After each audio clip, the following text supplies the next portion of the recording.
The following presentation is a production of Ride the Wave Media. Hello and welcome to Practically Magic. I am Courtney Pearl, pagan folk witch, intuitive card reader, healer, spiritualist, Celtic priestess, teacher, artist, and mystic seeker.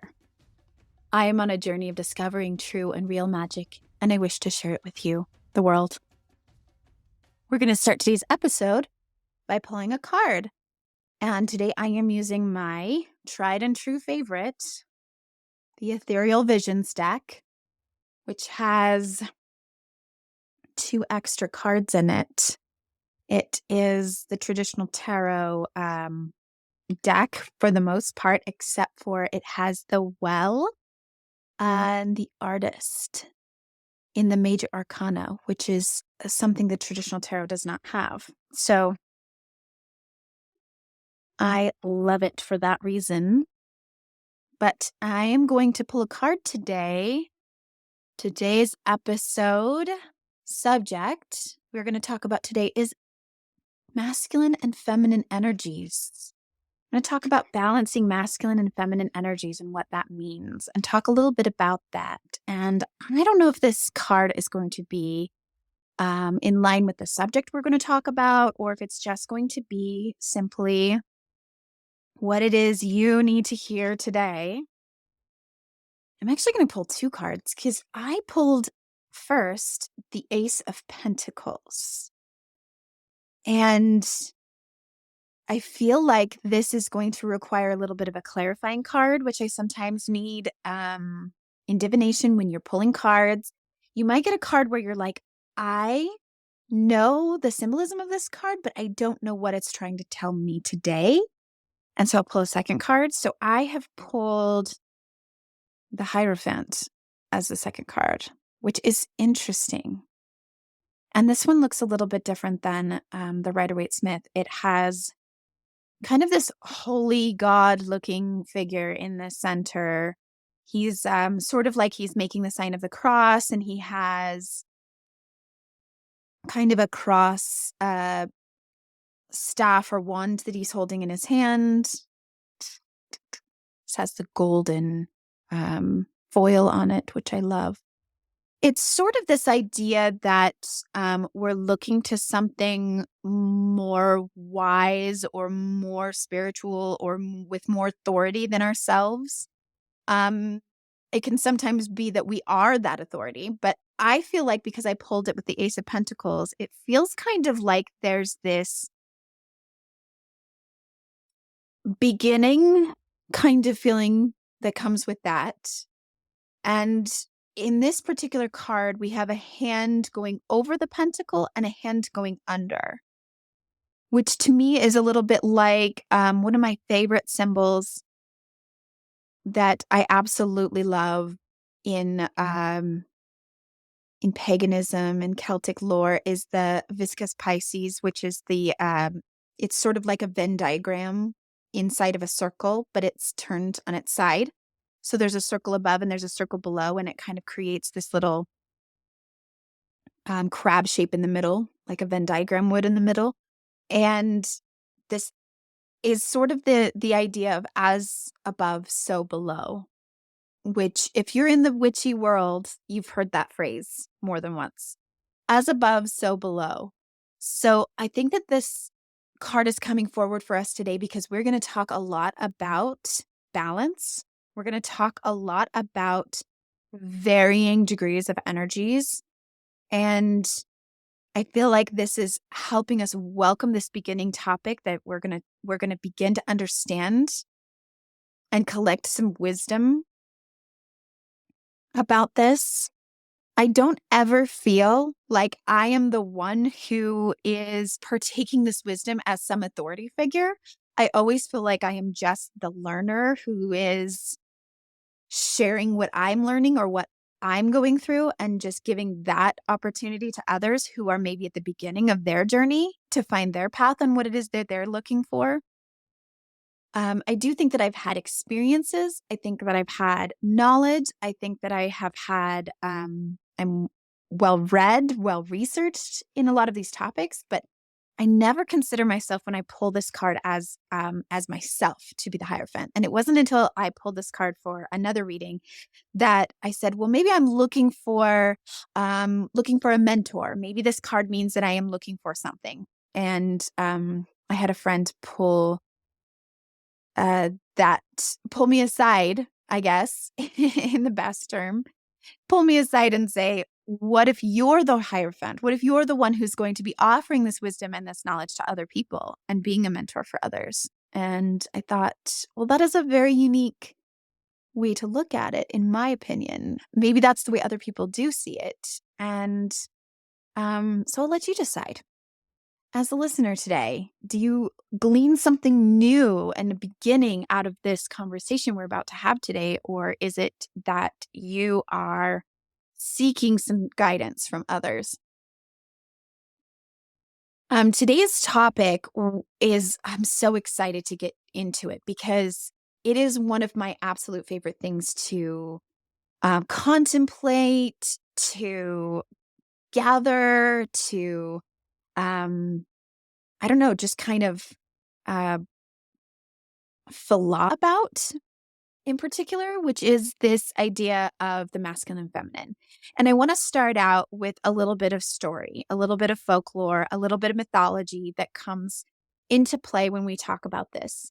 And for me, the come from the Celtic sense, I like to use the Welsh mythology, the Celtic mythology, but that isn't the only place and only culture that this shows up, which it shows up in a lot of ways in many cultures across many mythologies.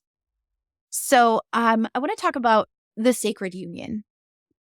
Now, the sacred union comes up a lot. It's even mentioned in the Bible. It's mentioned in many different spiritualities with many different contexts.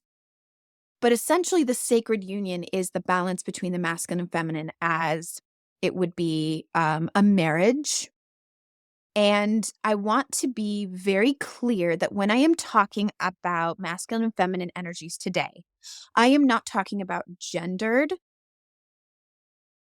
The idea that these energies are gendered as man and woman, or that there is only those two genders. I want it to be very clear that I'm going to talk about these energies as they exist within each one of us and expanded out into the universe itself. That there is not a duality, as in there has to be one or the other, because I truly believe that we are not a species or a planet of just duality, of one or the other. But I'm going to talk about masculine and feminine energies as if they are two different things and how there are an infinite amount of possibilities in between. Okay. So let's say if there was a pendulum swinging back and forth, there is masculine on one side and feminine on the other. There is an infinite number of points between those two extremes. And that is more or less what we're going to talk about today. So I'll get into that a little bit as we go. But in the stories of the sacred union, we were talking about a lot of mythologies, particularly in the Celtic tradition, that have to do with kings and the goddess. And in pre-Christian times, it is very common for you to see certain folklore or certain traditions, even that still have, there's still evidence of it today in the culture, that the king, in order for him to have that sovereignty of his realm or his kingdom, he would have to be tested and proven worthy of his king role, his kingship, by the goddess. And the goddess can be represented by a queen, a woman, a priestess, or the very land itself. So the idea that the land is the feminine and that the king is the masculine, and that in order for him to even have his authority or to be deemed worthy for that authority, he would have to be approved by the goddess herself, by the land. And he would have to make a sacred promise and oath to the land that that he was going to protect and provide. And we see this in the stories like the mythology of King Arthur. King Arthur being one of my favorites. His the very first mentions of King Arthur are some in the Welsh mythology, the story of Mabon and some of the stories in the Mabinogi. Arthur is mentioned, and I know we think of him as a very British character, but he has a claim. His kingship and his role. There are claims to him in almost every part of Northern Europe. There is a lot of places that claim to be either the birthplace of King Arthur, or this is where King Arthur's court of Camelot was, or all kinds of stories that happen around him. But in the story of King Arthur, we see that King Arthur has many different queen roles that are played in his story and his mythology. For example, you have his wife, Guinevere, who is sometimes treated as a goddess in the mythology. There are some that put her name up there as one of the Welsh goddesses, or they call her Guinevere. And Arthur means great bear in Welsh. Arth is bear. And so we're talking about how in order for Arthur to prove his ability to be king, he has to make certain promises that he will align the Christian and pagan, that he will be an advocate for balance, and that he is not just marrying Guinevere, but he is also marrying her as a stand-in for the land. But we also see this in that the Lady of the Lake, or the High Priestess of Avalon, however you happen to associate with that story, she's the one who has to present him with Excalibur. And in some stories, it's his half-sister Morgane, or it is Morgane le Fay, Morgane of the Fairies. She's the one who is also a priestess of Avalon, who bestows upon him this gift of Excalibur. The idea is that Arthur cannot be deemed king of Britain without some test and without some proof that he is worthy, and that the goddess or representations of the goddess have given him his sovereignty. And we call these sovereignty goddesses, right? So we also see like remnants of this in the culture now, when we have like the May Queen. A lot of places in Europe still celebrate May 1st, and they have the maypole, and they have festivities celebrating spring, celebrating the fertility of the land. During the Beltane time of the year, there are fires lit in the fields. The cows are cleansed and walked through the fires. Lots of ritual and lots of old world mythology that is tied up into that. And these kinds of things are still practiced today. If you go to Europe, they still do lots of these traditions that are part of the festivals there. And one thing they have is they have the horned god, or the green man, that represents the king, or represents the horned god, and he has this wedding with the May Queen. So a maiden is chosen to represent the May Queen, and there's sort of a sacred union happening there. And sometimes, it's referred to in the old rites of Beltane that there would be fertility rites, right? There would be people exercising their fertility in the fields, on the soil itself. You can take that for what it is. I think there's still some remnants of that practice, in that people get very frisky during this time of year when May is coming up, and there's a lot of like blessing the land and its abundance, that the seeds that are planted will be fruitful in the season. And so there is a lot of symbolism in that. When there is a union between a masculine and a feminine in the mythology, in the stories, it's representing both balances of those energies, and that in the coming together of those, there's a sacred union that happens.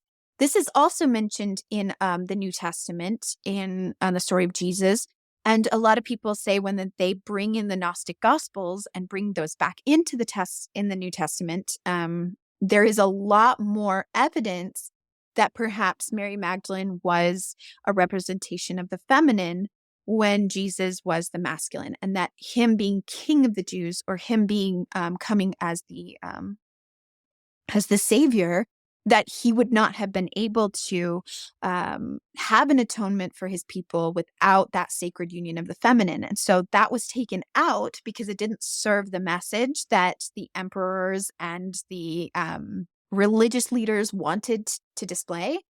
They were much more literalists, and the Gnostics were much more of, well, this is a representation of what we believe as the sacred union, that perhaps because Mary Magdalene came from a royal line and so did Jesus, that their sacred union was actually the atonement, and what that means for his story, his mythology. And we see that in the story of Isis and Osiris in the Egyptian mythology. We see that with in the Chinese symbol of the yin and the yang are the masculine and feminine energies that are balanced when they are equal and tied together in the yin yang symbol. All of these represent these divine coming together of these energies, which I'm going to talk about in some magical contexts, and what that means for us as people, as individuals, and what that means for our society. So I want to talk about how, again, just to reiterate, these energies that I'm talking about, when I say masculine and feminine, I am not talking about men and women as genders, as dual, but that there are infinite combinations, and so too are humans, that humans do not exist within the genders of just two genders, that there is just a presenting as a woman, the feminine, and then presenting as a man, the masculine, and that's the only two that are possible. Clearly, if we've progressed into a world enough to realize that there is non-binary, there are people who are non-binary presenting, feminine presenting, and non-binary masculine presenting, and I mean, everything in between. So respecting people as they come to those energies is not about one or the other. It's about having respect for every bit and parts that plays the part in this. And I want to talk about them as energies, that these energies of masculine and feminine can exist and do exist as part of us, as every individual human being. But as we know, they have not necessarily been favored and respected in the same way. So we are in the mystical world, in the people that work with these energies, work in the magical world, mystics and healers and witchcraft. And I mean, almost everybody that I come across in this kind of realm and in the reading, we can agree. It sounds like everyone agrees pretty wholeheartedly that we are in the middle of what we call a feminine awakening. And I want to be very careful about saying that because it can be controversial. I am sure there are many people who are going to hear me say that and go, what about the men? And I would say, yeah, what about the men? That's exactly what my answer would be. What about the men? Because if every person individually has masculine and feminine energies existing within us, if the feminine has been notoriously in recent history been disrespected and not honored in the way that it should be, that we have favored the masculine for such a very long time, what does that say about each and every one of us, especially men who do have feminine energies within them? That in denying and disrespecting a whole part of themselves, they've actually been unhealthy, in that there's a whole piece of their entire whole being that they have rejected, or that in our society has not been respected. So I want to talk about that kind of in the way that it shows up in mythology, which sometimes not every culture has the exact same symbolism, but most of the time when we see these energies, we see them represented as the sun in the masculine sense and the moon in the feminine sense. And so I'm going to kind of use that symbology to help explain when these energies show up in our society. So, for example, okay. So if the sun is the masculine, we can see that in the sense that it might be something like productivity, efficiency, product over process, capital gains. It comes with the daily cycles that the sun day to night and then day again. But it can also run in yearly cycles. So the seasons as we travel around the sun. So if that is a masculine energy, and let's just say that for this discussion, that is masculine energy, we can see how valuable that is. We don't want to deny that in our society or within each other, because that's what drives us to cooperate with each other and to do the work, the labors that it takes to be successful, to be productive, to show up for one another and cooperate with one another and work as a society. And I think most people can agree that in capitalism, there is something about that that does work because it incentivizes everybody to do their part, even people that may not have been motivated to help out or to be a part of the community or to pull their weight, so to speak, right? And there is something within our brains that gets quite a bit of joy and comfort out of the what we've been able to create. So being able to see the product of our labors, to be able to see that when we paint a wall, we see it finished and complete, and we can get that dopamine and we can get that encouragement out of, look at what I've accomplished, right? We actually just painted our wall this weekend. My husband worked very, very hard to paint our living room walls a new color, which it's crazy how different the energy feels just from a different color on the walls. If you haven't gone back to listen to my episode about colors, that would explain how even when you don't change anything else about a space, but you paint the walls a different color, it has a completely different energy and a different feel about it. But here we get to sit back and look at these new walls and say, those walls used to be white, boring, and now they are blue, kind of the color I picked is like an azurite, smoky blue, I think, something like that it's called. So it's very like earthy, smoky blue, and it has a completely new feeling about it. And you get to stand back and look at it and say, look at how much we got done in the hours we spent working on this. And I say we, but actually my husband was the one who put in a lot more of the work while I was chasing kids around all weekend. But yeah, so productivity, sun, we need that. We need the sun. We need the summertime. We need the time of year, the time of our lives, and the time of our own cycles where we feel like we are getting a lot accomplished. But on the other side of that, if we were to have a society, a time, and an entire being and existence that only operated as sunshine, that would not work, would not be healthy. We would burn out. We would dry up. We would be scorched. We would have our soul worth would be monetized in such a way that our time, our productivity, and our energy putting into it would be our only value there. And that is where a lot of people find their mental health start to break down. And in my line of work in healing, sometimes I am able to work with people who are in a state of mind, myself included. I'm very much, it's been pointed out to me in my own journey that I run on a more masculine come from, like that I have an imbalance of masculine energy, that a lot of times my own worth and value and self-esteem is hanging on how much I can get done and how much I can contribute and how much is actually shown for my work. And this is kind of what we have favored as a society for the last few thousand years. We have really put a lot of value on people for what they can do, how much they can get done and how much they can show up. And my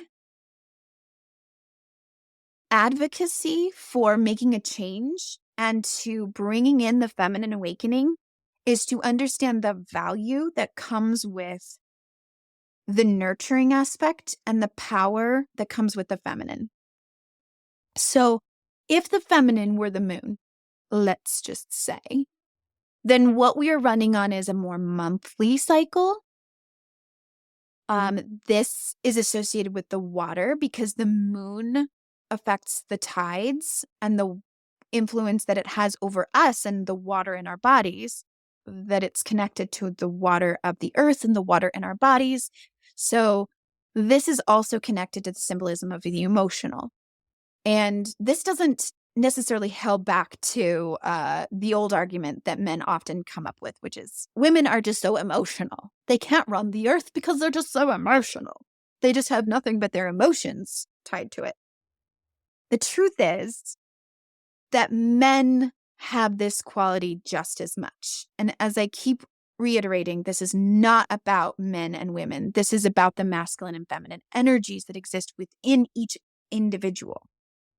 And I guarantee you that wars have been started and continued based on men's emotions just as much as they would have for a woman's. That there is the balance between the practical side and what does this actually accomplish, and setting the emotions aside and doing what is best for the collective. But at the same time, being able to say the emotional side of things is an important piece we cannot forget. I don't know if anyone's ever watched any of those hospital or doctor drama shows like Grey's Anatomy, but it seems like in those shows, there's always this kind of debate as to whether a doctor should be emotional or not, whether or not they should have the compassion or be able to just make decisions based on what their logic says or what their knowledge base is about. Like, I know this is what's best for my patient, so I should just act and do it and not consider any of the emotional implications of it because I'm a doctor and this is my job. And then the debate whether or not actually the emotional side of things should be considered just as much, that there is value and power in understanding that compassion or having the human part of you that says, I do get to feel something about this. Like when the doctor loses a patient and they've died, is that doctor unprofessional if they go into a closet to go cry because they feel something for that client, for that patient? So the feminine being more emotional, being about the impact, the emotional impact of the situation. The energies of the feminine are much more connected to the rest. Since it is the moon and the dark, it is often like the winter time, the time when things are in rest. And what I like to offer when I'm speaking to clients or reading cards for someone, and this is a symbol that comes up in card reading sometimes, is if there is a pregnancy or the idea of like the seeds that are planted, the bulbs that are planted into the earth when it's still frozen, when it's still winter, and expecting those seeds to eventually grow, those bulbs will eventually grow into flowers, when the springtime does come. But there is this period of time, and pregnancy is a very beautiful symbol of this because I always bring this up to clients when we are talking about the value of rest and the value of this time period when nothing is actually happening, when seemingly nothing is happening, when everything that is happening is behind the scenes. It's invisible work. For example, I say this, when a woman is pregnant, okay, her family, her spouse, her partner the people in her life would not be helpful and supportive if they said to this pregnant woman, "What are you doing sitting there? You need to get busy. You're growing a human being. How come you're not working? How come you're not doing anything? You should be growing a brain today. You should be working. You should be doing things." No one is going to say that to a pregnant woman. And if they did, they would be kind of insane, because that woman's whole job during pregnancy is to exist and to care for herself so that her unborn baby can be nourished. And yeah, that's it. She doesn't have to actively do much other than take care of herself, because that baby is growing and developing even when she's just sitting there doing nothing. Even if she's just laying in her bed or hanging out on the couch, that is all she needs to do to be productive. And that represents to me the feminine energies of when rest is happening, it doesn't mean nothing is happening. It doesn't mean there is no power, there is no productivity. It means that the productivity is invisible at that moment in time. And just because we can't see it, like the paint on the walls or building a house, we are in that stage of pregnancy, that stage of development and planning, that stage of rest, that stage before a person writes a book, when they are just going for walks and meditating and it doesn't look like much is happening. But actually, all of those ideas and that energy and that creative flow is happening behind the scenes. That to me is a great representation of what I consider to be feminine energy. And there may be disagreements about that. There's a lot of opinions about what masculine and feminine energy is. This is the gospel according to Courtney, so I'm just relaying what I feel that is. But I do feel like our society has valued the masculine so much for so long. It's almost like we don't even know how to value rest. We almost don't even understand it. And a lot of people struggle with their mental health because they honestly don't know how to value themselves without constantly being productive and having something to show for their time and having there be product over process. To me, the feminine energy is the process over the product. And especially when I'm teaching art, and I always relay it back to art, because to me, art is just a symbol for life. In creating an art piece, I feel like that is how we come to understand living and our lives. But to me, making art, when you're a little kid, when you're just a newly budding artist at 3 and 4 years old, you don't care about what the product is, right? Little kids don't care what their artwork looks like. They are going to hang it on the wall or the fridge, or they're going to throw it away in the garbage. They honestly don't care at that age. They really don't care what it is that they've made. But they honestly could care less what is hanging up on the fridge. They are much more concerned with the actual playing in the paint and the colors and doing finger painting and getting their fingers messy and feeling the texture and creating lines and shapes that just feel good. It's so much more embodied. The idea of just like, I'm creating. They have really very little concern about the creation itself.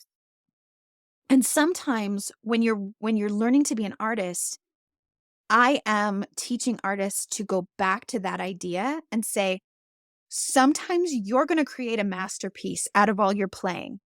Sometimes you're not. But you cannot be so hung up on what the product is that you forget to enjoy the process. That the process of creating is just as productive and powerful as what the product is when you're finished. To me, the sacred union is a coming together of those two things. That without both, without the logical and practical and the emotional, without the sun and the moon energies within each of us, we can be so out of balance.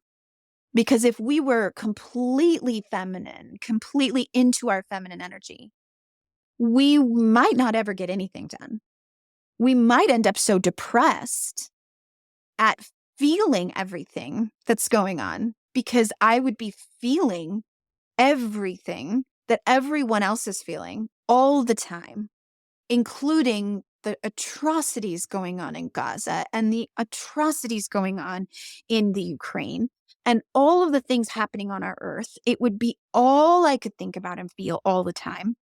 I would never leave my bed. And I could not possibly stay in a nothing but masculine energy all the time, because we burn out and we do not see the value of our own existence, our worthiness as human beings just for existing. That I was created, let's say, for argument's sake, in image of the divine. I am a child of the divine, which means that I'm worthy just by being here. I have the worthiness of love just for being a person. And a lot of people struggle with that because they were raised to believe that your worth is tied to how much you can get done, how much you can show up for yourself, your accomplishments. Where are you ranked? Where is the competition in all of this? When that is overtaking everything, then we cannot truly find our worth in all of that. And then I want to touch on, just for a quick second, and again, I might have to save this for a whole nother episode, but there is something that ties feminism to ecofeminism. Something called ecofeminism is how we treat the feminine, how we treat women in our society, how we value the feminine within each of us, is also tied to how we treat the land. That if we cannot value something for existing just as it is, we may not be able to value land and creatures of the earth just for existing exactly as they are. If everything is being seen as, well, what can it do for me? And we're kind of coming from of colonization, like everything has to have a purpose, everything has to serve humans in some way or capacity, then we are not fully respecting the land for existing just for what it is, for what it does. And one example that one of my mentors was giving, she lives out in an area where it's by Antelope Island here in Utah. And there's a space of land out there that is to the naked eye, to the human eye, as we have seen it, as we've looked at it, it just looks like barren land. It's a lot of sagebrush. It's a lot of just kind of natural plant life. And it's just like wide open spaces of desert land. And the city that she lives in was debating what to do with this land. And they came up with a proposal where they wanted to build ballparks out there. They wanted to turn all of it into like a couple of baseball diamonds and kind of recreational area, things like that. And happily, I believe the ending of this story is that this city and the people of the city came to the conclusion that that land, even if it's not being used by humans, is very much serving a purpose. That just by existing as home to the wildlife, growing the natural plants that belong there, it is serving a purpose. And that we are not coming in just to bulldoze all of it, create it into something that seems more useful to us, which I'm not much of a sports person myself, so I cannot see how it's more productive as a ballpark than it would be as plant life and home to the animal kingdom. But that's, again, looking for the balance in the masculine and feminine energy, that it isn't always about how much money we can make, how much can we monetize something, how much can there be capital gain, but whether or not something serves a purpose just simply for existing. Oh man, there's so much more to say about this subject, and the balance between masculine and feminine starts within each individual person. It starts with you. And stopping and taking a moment to question, where does my value lie for myself? Where have I always felt the most valuable to society?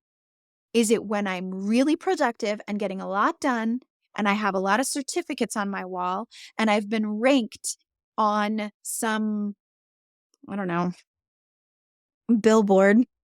I don't even know. If I've been ranked as number or the top 5 somethings of whatever. And it's like, stop and ask yourself, do I believe that my power comes through even when I am not producing and accomplishing? My own personal worth shows up when I am just existing, when I am just here, when I am nurturing others, and when I am being nurtured. Am I a valuable member of society? And I want you to question that within yourself and find what parts of yourself that you maybe put too much emphasis on. Where are you out of balance on those energies? And feminism itself, the movement of feminists, it's a movement that brings about equality in society. I believe that it is a movement that says we have been valuing the masculine far too much in our society and allowing women to show up as an equal part of it, not as a masculine. And that's really important too, because the only time women have been valued in the corporate world, in our society, in business, is when she can show up as masculine as possible. And even then, it's hard for her because she's going to be called too bossy, or, she's going to be called all manner of names if she's really, really, really showing up as very masculine. And we shouldn't have to. We should be able to show up, men and women, wholly and fully ourselves, both in the masculine and feminine energy, is playing a part in who we are and how we show up in the world, and be valued for that. So anytime you feel like you're getting triggered or threatened by a feminine power, it is showing you the unhealed parts of your soul. So if there's any part of this discussion that you felt threatened, especially maybe if you happen to be a man, and you're saying, oh, this is so disrespectful to men, we're not respecting men enough, I want to ask you, maybe we've respected the masculine energy in men far too long, and that what we need to do is balance it with some feminine, so that not only women, but men also can show up with all the parts of themselves and be respected for that. It's something that I want for my boys growing up. When I participate in the feminist movement, when I call myself a feminist, it's because I want my boys to show up in a world where they are respected for however they show up. That whatever colors they prefer, whatever their sexuality, whatever gender they identify, whatever it means for them, they will be respected and valued. And that is what I hope for, a balance in the masculine and feminine. I do not have a question from a listener today. I would love to get questions from a listener. So if you happen to be listening today and perhaps this discussion sparked something in you that you would like to ask more, something that you have been mulling over, like, what is going on in my life that I would like to reach out to Courtney and see if I can get some answers to these questions. And they can be magical questions, but they don't have to be. They can be divination, tarot questions. They can be questions about your personal life. But when you write into me, you will just need to look me up on my social media and find me. I'm on Facebook, Courtney Pearl, or on Instagram at prism_healing. I'm also on TikTok at Prism Healing. And I don't know how much longer TikTok is going to be a thing. There's kind of some debates on whether or not this country is going to allow TikTok anymore. I don't really care one way or the other, but I did do a really cool reading for my birthday in March, where I did what's in and what's out for me this year. And it turned out to be a fantastic reading. So if you follow me on TikTok, it's kind of where I like to do a little bit more of my fun, silly, and some of my even healing work, and kind of highlighting and advertising what it is I do. So follow me on TikTok if you'd like to find me there. But on Instagram, I like to do some live readings. So you might catch me there when I'm doing a live card reading session, kind of putting that out to the world. And you can also find me on my website, prism-healing.com.